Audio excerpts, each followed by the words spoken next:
Never in your life allow yourself to be used by these so-called men of God. My daddy in the church, my bishop, which other way? Daddy G.O., Mommy G.O. We have been deceived so much. You see why sometimes I am against our Christianity? Because that is where the whole sort of evil lies. People are using in the name of Christianity, church, prophecy to scatter so many homes. If I tell you countless issues families are passing through because of fake prophecies, my brother, if I begin to say it from now till tomorrow, you will see a lot of countless issues will be cropping up more and more. And the more people begin to bring a lot of issues of this nature, it gives me nothing but sober mind, pains and agony. Just watch this video now and see a wonderful, beautiful family doing well. How fake prophecy affected this home. He made this man came to his lowest level. Somebody that has been doing well in Nollywood, a Nollywood veteran artist. Just hear from the horse's mouth. This is one of the best video in the internet I've come across. Make sure that you don't watch this video alone. Share to other people. Bikono, let us try and reduce the extent of believing everything man of God say. 80% of them are fake. Fake. This man lost his marriage because a fake pastor told his wife that he's a ritualist, and his wife left him with 4 kids even after 10 years of their marriage. And today, this man is here to share his story. Hi, my name is Diggity Dunhill. I'm a single father.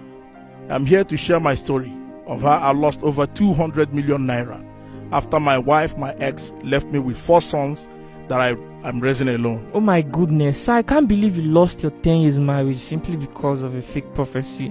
Can you tell us how that happened? Well, you're right. I lost my 10 years marriage because of a fake pastor and his fake prophecies. Well, before I go into everything, let me just take you back to when I met my wife, my ex. I was 29, she was about 23. We were so in love with each other. We were flowing together. Everything was perfect and nice. You know, along the line, we got married within a year. Had 4 children, boys all through.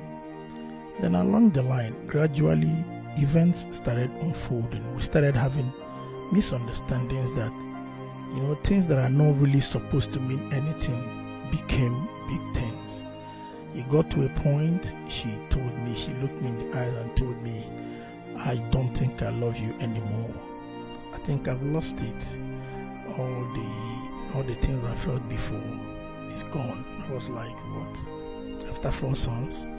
She said yes. We discussed about it. We agreed. I told her, look, since this is not working, these are boys.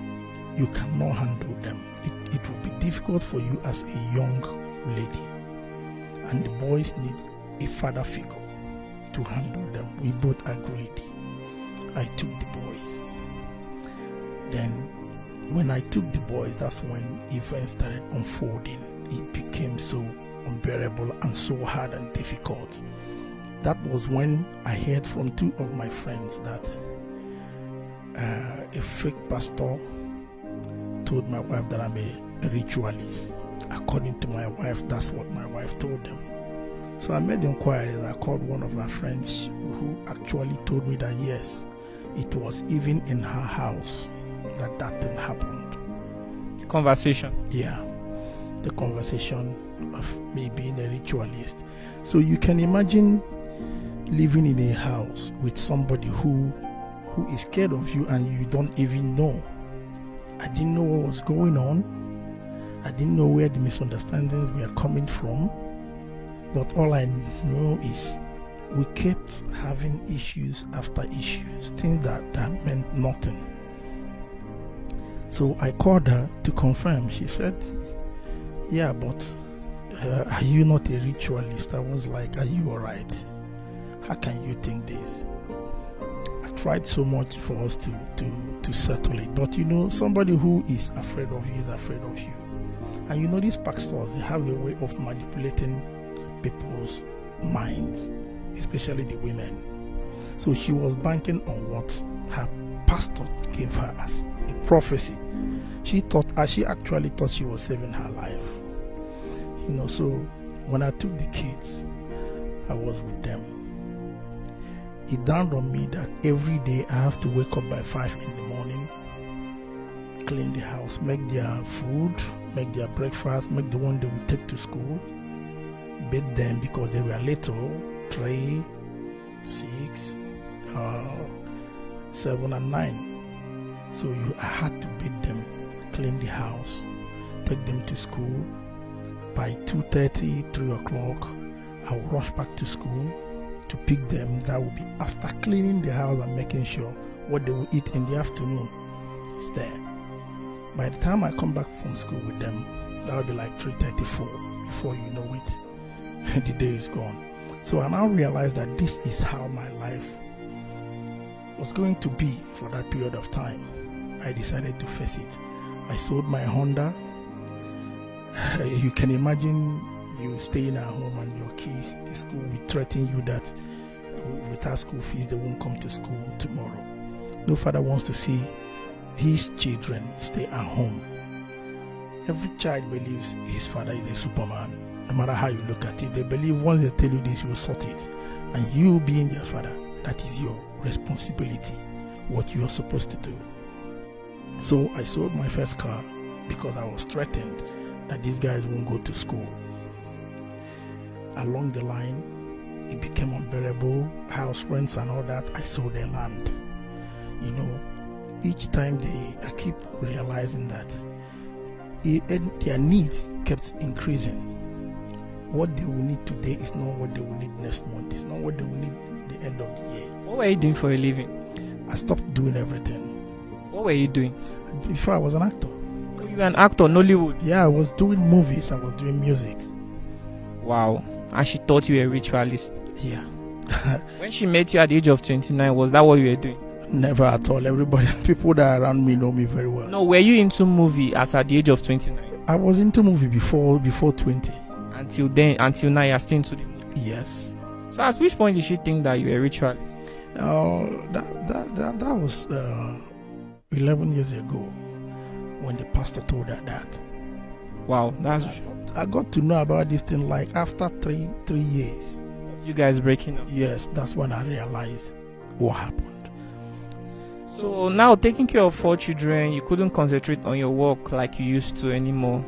Exactly. So you were losing jobs and contracts. Not even that, because if you call me for a movie, I couldn't travel then. There was a time I even went to America for something important. But I couldn't stay. After 3 weeks, I ran back to Nigeria because I was thinking about my children. Who knows what's going on with my children. So along the line, I was advised to get a nanny so that I could do other things. I got a younger girl, but lo and behold, my neighbors started calling me and warning me that one day I will have a 5th child in this house. I was like, what? They say each time you go out and your kids go to school, this girl brings boys to the house. I had to set her up. One day I caught her. Lo and behold, there was a boy in my house. I discharged the girl. I was advised to get an elderly one. I got a lady with a single mother though, that had a child that was about 2 years. So because there was a room in my house that was empty, I told her to move in there with her child because she was doing a lot that I was doing then. It gave me a little time to do other things. But in the end, all she wanted to do was sleep with me, which became a big problem for me. I had to lay her off. Then I decided not to involve any nanny, but give my time to my kids. That was when the selling of cars, selling of land got involved. It got to a point that the World Bank market, were there. Every trader there, they got to be my friends because when they see me, they call me customer actor. I used to come to the market with my children. I taught them how to cook, how to buy things, how to do a lot of things. You know, these kids will always see you, that there's nothing you can do as a father. So as time goes on, they kept growing. But one good thing about me is I have this look like when you look at me, you feel all is good. You feel like I have it all. It was terrible. It is still terrible now, because now they are even grown. Their needs and wants have grown too, have expanded.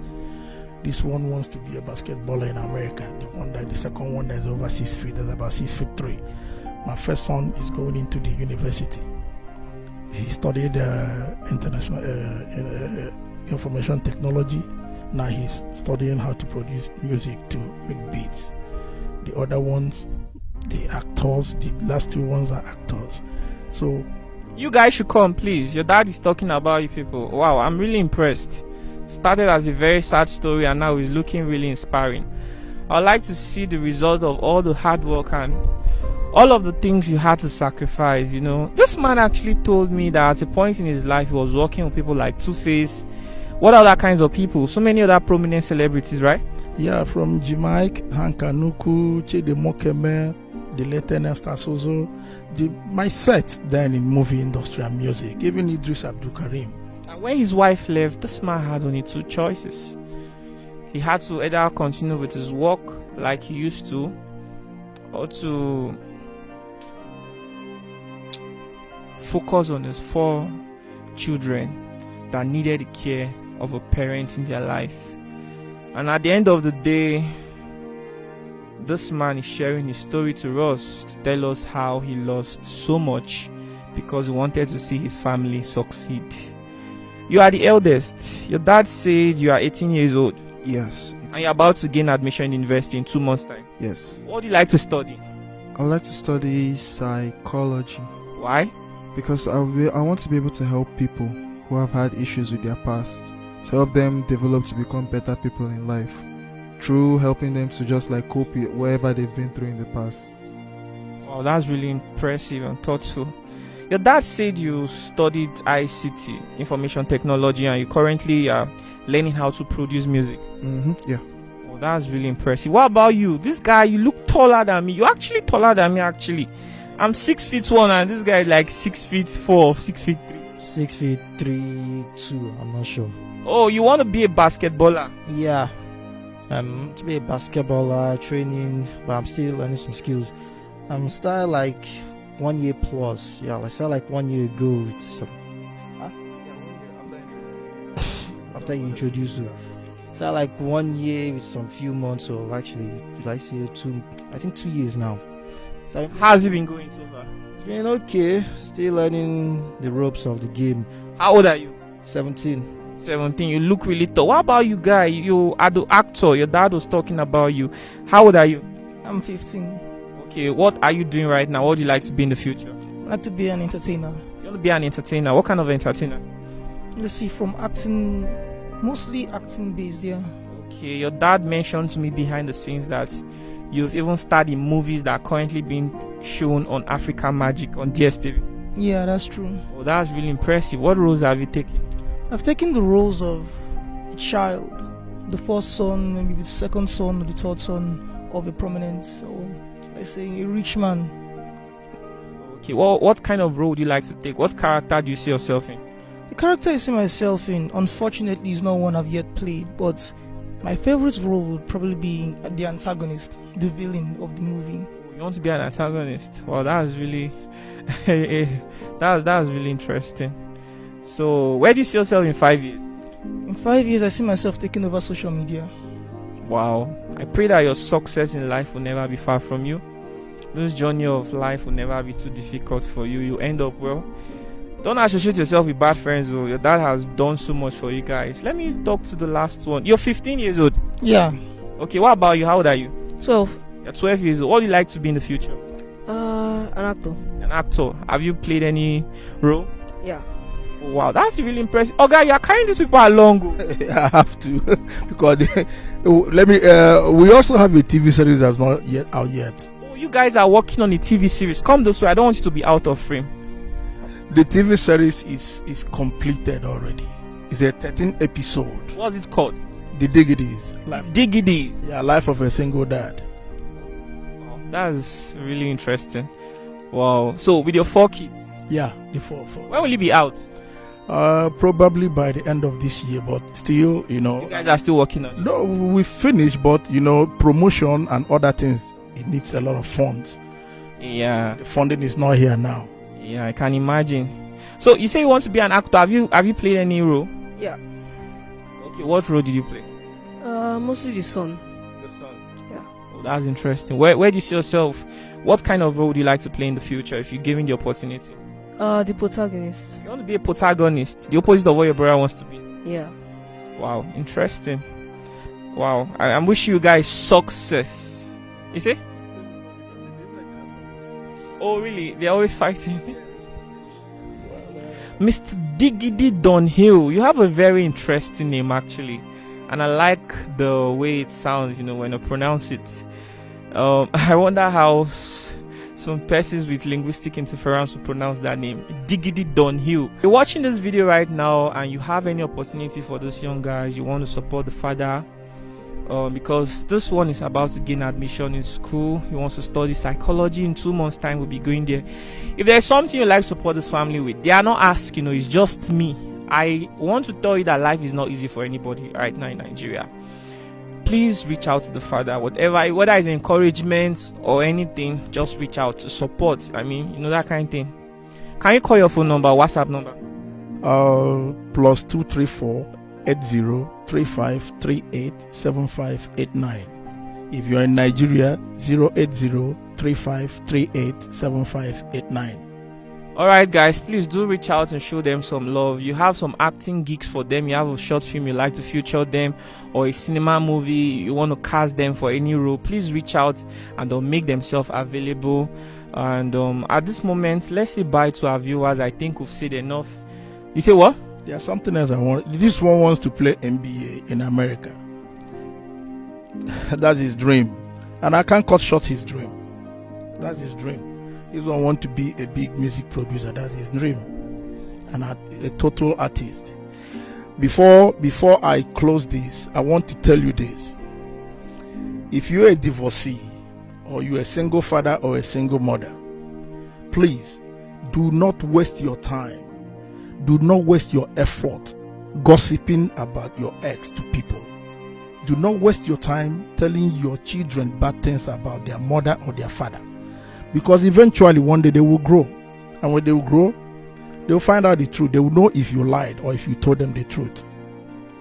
Be in good times. There's so much in life to do than hate. Put that at the back of your mind. Stop hating. Stop hating, guys. Alright, thank you so much for watching this very episode of the Lucky Udu Show. It's your boy Lucky Udu. I'm still around traveling the states of Nigeria, telling the stories of impressive things. I hope that someday I'll be able to travel outside Africa to tell stories too. I hope that this story will make some of you think. I hope you share it to your friends, loved ones. Make a topic out of this. Let's see how we can actually share the lessons involved here, so that others will not make the same mistake. Let's say bye to the viewers, and if you are that fake pastor, watch it. Please. Apparently pastor actually reached out to me one time. He said he wanted to make a confession about how he has misled a lot of people. He has given lots of false prophecies, broken a lot of families. He has extorted money from people by manipulation. And at this point, I'm considering reaching out to him. Maybe he could make that confession. What do you think about that? Should we grant him that interview? Let's say bye to our viewers. Alright guys, bye bye.